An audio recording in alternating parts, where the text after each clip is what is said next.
Hello and welcome to Off My Shelves, and this is a look at the Ultimates by Mark Millar and Bryan Hitch, the omnibus version, so let's get underway. So yeah, the Ultimates by Mark Millar and Bryan Hitch, an alternative look at the Avengers essentially. But before I get too far into the story, we look at the build of the book. It comes with a dust jacket, and underneath the dust jacket it's got great wraparound art, and yeah, Bryan Hitch's art is spectacular. And for those who didn't see the look at Absolute Authority, I'll leave a link of in the description below for more amazing Bryan Hitch art. The book itself is great, sewn binding, omnibus standard size as ever. It's not the oversized chunkiest omnibus in the world, but it is still got a hell of a lot of good content to it, I think. And it collects Ultimates Volume 1, 1 to 13, and then Ultimates 2, Volume 1 to 13, and then Annual 1, and the Ultimates 2 Annual 1.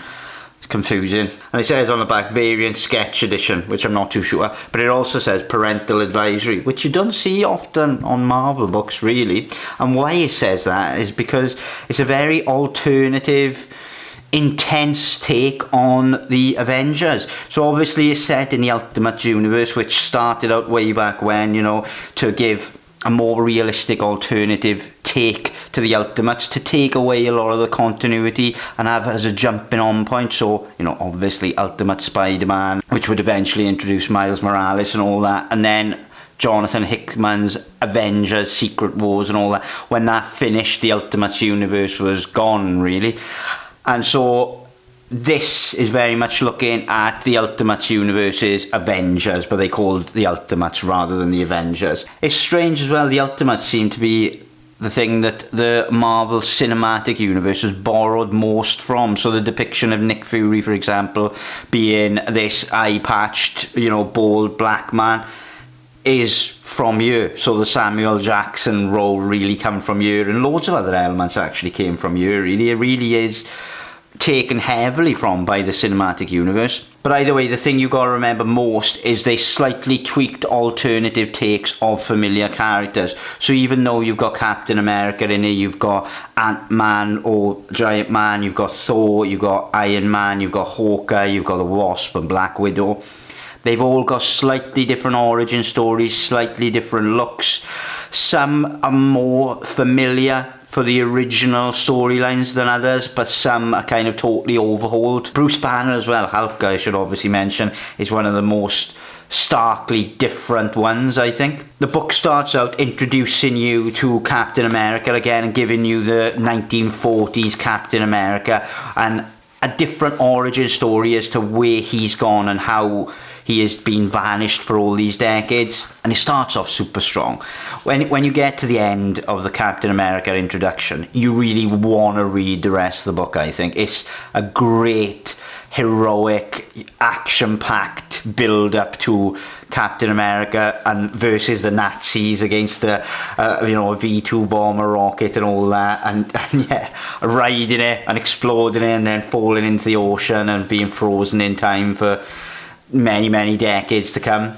And then the majority of the book then takes place in the early 2000s. It starts off with Nick Fury employing Bruce Banner to try and refine the super soldier serum, because they're trying to create a team, the Ultimates, to fight these big battles, because Nick Fury has got an inkling that something big is going down. And later on in the book you get a full indication and a full idea of what Nick Fury saw coming, which is why he wanted to form this team. But they hold that very close to their chest for quite a long way. And the first story arc is really introducing you to these elements. It's introducing you to Bruce Banner. It's bringing back Captain America. It's introducing you to Tony Stark, introducing you to the Wasp and Giant Man. So it's bringing those characters in, but it's giving each one just enough time for you to get a little bit familiar with this iteration. Probably the most different one on the surface is Bruce Banner, really, because he's not that confident scientist that you've probably come to be familiar with in other iterations of the character. He's very much damaged here. He had a lot of psychological damage going into the super soldier serum tests, and that's what caused his Hulk transformation in this universe, is the super soldier serum tests. And he ended up smashing up the city and really making a mess, and now he's got that guilt as well. but he's also got some real issues with having respect and having, you know, he's full of negative emotional energy, which is what channels directly into the Hulk. One of the things I really love most, actually, is that this Hulk isn't just an angry Hulk. Like, if Bruce Banner was feeling like he was, you know, sexually repressed before he turned into the Hulk, that would be extenuated and just made a massive centerpiece. So the Hulk would then be like very, you know, overly aggressively sexual in some ways towards women and things like that, because that's what Bruce was feeling. So it pushes all his emotions to the nth degree massively. You get an indication of the team, you get a team forming, you get everyone building up around it, you get Captain America coming back, and then you get the idea that there's no one really for them to fight. There's nothing really for them to do, because this overarching enemy that is to come hasn't really shown itself, hasn't played his hand yet at all. You get an indication of Thor as well, and Thor comes in and everybody is doubtful that Thor is actually a god of thunder. They think he's a recovered patient from a mental institution, and Thor's story arc is probably the one that I enjoyed most out of this entire omnibus, because they play with the fact that they think Thor is using technology for his own powers to produce the powers that he displays, that he's actually, you know, not all there, that he's not right, that he's kind of a false god, and they don't really believe anything he says. But then some of the things he does, they can't deny. And there's this real amazing story quality about this whole omnibus that is constantly playing with you as the reader, thinking, well, are the Avengers right about him? Is he a false god, or is Thor actually a god? And it really, you go back and forth, because it's written so well in that way that you do jump back and forth to believe in one over the other, and then going back and forth and back and forth, and that's great. The opening story arc, volume 1, so I think it's issues 1 to 5 or something like that, is probably the worst way to start this book, I would say, because it's one of those collection of issues that has some real strong points, but then there's certain decisions and certain story decisions that happen that you just like, they don't sit well. For example, one of the characters, one of the female characters, takes their top off to expose their breasts as a way of distracting an enemy. And you're like, well, is that really all she's got? Is that really all she can do? And then there's a few other choices that you're just like, this is very strange and a very weird iteration. So if you were to just read volume 1 of this on its own, you may well not jump in to the rest of it and the whole content that's contained within this omnibus and see how those storylines and those personalities develop and become really great, really good, I think, because the opening story arc is a bit jarring, because it does change those characters in quite a big way. The story goes on and you get introduced to issues with Tony Stark. Everyone has got their eyes on Thor, trying to figure out if he is actually telling the truth or not. Then you go into a story where the Ant-Man and the Wasp, who are a couple in this, have quite a significant domestic violence storyline going on, which is really bad and it's quite intense. It really is quite intense. But at the end of volume 1, there isn't really a big enemy. The whole reason the Hulk was there at the end is because Bruce Banner was in such a psychologically bad way that he thought he was doing a good thing by turning himself into the Hulk to give this team something to fight, because they had nothing to fight for and against.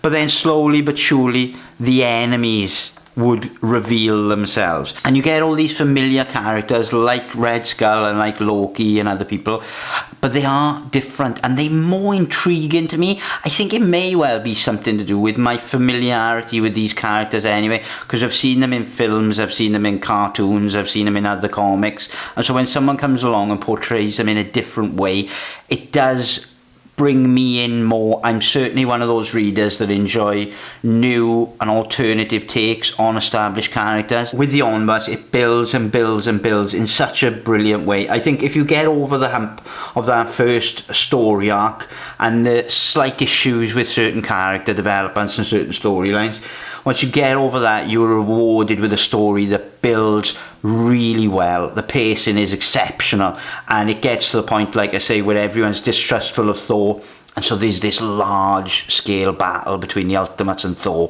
which is great. I'll just tell you that, you know, Captain America's walking around with a flamethrower. Need I say more? But anyway, when that battle comes to an end and the team is ripped apart internally, that's when the real enemies of this whole omnibus show themselves. And it does build and build to the point where it literally bursts off the pages. There's a section that literally folds out and out and out, and the omnibus thankfully reproduces that brilliantly.